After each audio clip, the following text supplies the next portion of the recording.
The other day I was weed eating, and I was weed eating a part where my front yard meets this little concrete lip that overlooks the sidewalk.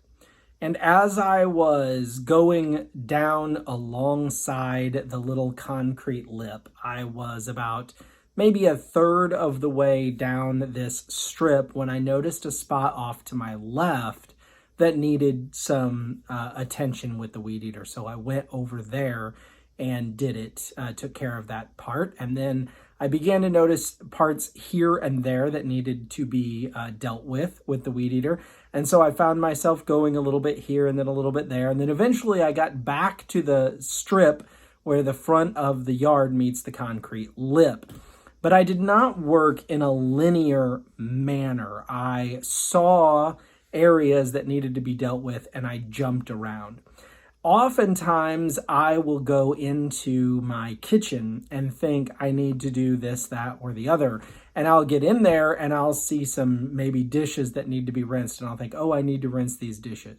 And as I'm rinsing one dish, let's say I make a little watery mess. And so I turn off the water and I'll go to get a paper towel. And as I walk over to get the paper towels, I'll see an area of the kitchen floor that needs to be vacuumed. And I may grab the paper towel and soak up the water and then grab the vacuum and go vacuum the part of the kitchen that needs to be vacuumed. And then as I'm putting the vacuum away, I may notice that in the closet where we keep the vacuum, there's something out of place. And so I'll take a couple minutes and put that where it goes before I finally get back to rinsing another dish, which may complete the rinsing needs, or in the middle of that, I may notice that the dish rag is needing to be replaced with a fresher one. And so I may take that dish rag and go deal with it and get a new one out. And as I'm getting that out, I may notice something where we keep the dish rags that's out of place, and I may stop and deal with that. And who knows how many tasks I might complete before I finally finish the task that I initially sat out to do. And so it is with me quite frequently. When I am doing work, I tend to jump around. And I believe that in my experience, the jumping around like that is consistent with extroverted perceiving. So in my case, extroverted sensing, although I think jumping around can be true of extroverted intuition as well, although it will often be jumping around more in the abstract or ideological world, jumping around with its thoughts, jumping around with what it's trying to say, maybe being halfway through one sentence before it stops and jumps on to some other idea. For the extroverted sensing person, it's more jumping around in the physical world, going from one place to the next, task to the next, not necessarily finishing the job or not necessarily completing the task in a linear manner. Now, I would contrast that with introverted sensing, which is going to tend to work in a more ABC structure. A more first I will do this and do it properly and completely, and then I will move on to this and do it properly and completely, at which time I will then be allowed to move on to this and perform that task properly and completely, and then I'll be done. Extroverted sensing is going to say more often, I'm going to work on this I need to do some of this. So here's a little bit of this. Look at that right there. I'm going to deal with that I need to get back to this original task that I was working on.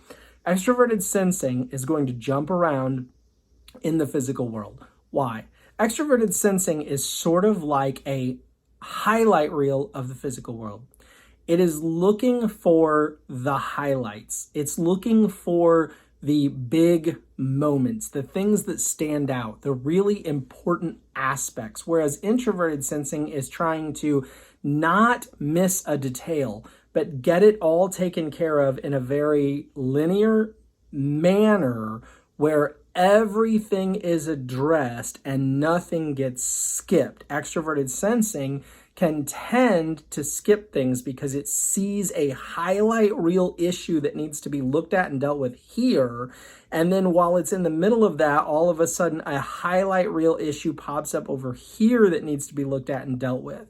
If you listen to someone who has introverted sensing tell you about something that they've done, they will tend to give you a more linear, chronological accounting of each detail along the way, whereas extroverted sensing will tend to hit the highlights. It's more like the sports center of the cognitive function world. It just wants you to know the big important moments that need to be talked about so that you can get the overall picture of what went on.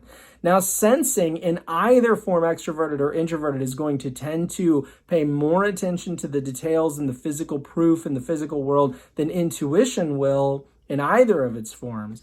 But extroverted sensing is going to tend to want to focus on the highlights and will tend to jump around, whereas introverted sensing will tend to be more linear and make sure that it addresses all of the necessary details in order all along the way to bring it or bring you to the point that you ultimately reach completion.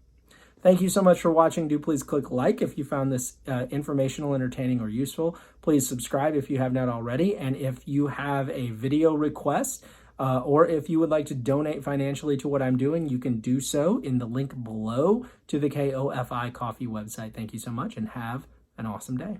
Bye now.